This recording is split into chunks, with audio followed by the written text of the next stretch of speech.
मित्रांनो, सरस्वती आव्हानच्या दिवशी आणि सरस्वती पूजनच्या दिवशी आपल्याला आपल्या मुलांच्या बुद्धीच्या विकासासाठी आपल्याला सरस्वती मातेचे चरित्र, सरस्वती मातेचे आख्यान आणि सरस्वती मातेच्या कोणत्या मंत्राचे जप करावे आणि कवच काय आहे तर ते संपूर्ण शालिनी भक्तिसागरवर देवी भागवत पुराणातील 1 तासाचा संपूर्ण सरस्वतीचा जन्म कसा झाला, आख्यान काय आहे तर ते येईल तर सर्वांनी ऐकण्याचे करावे।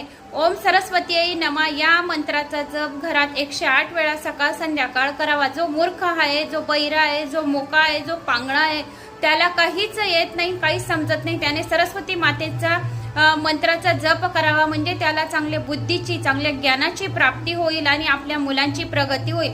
तर उद्या सकाळी सर्वांनी या सरस्वती मातेचे आख्यान जरूर ऐकावे आणि आपल्या मुलांच्या बुद्धीमध्ये तीव्रतेने वाढ करून घ्यावी। आपल्या मुलांची पुस्तकांची पूजा नक्की करावी।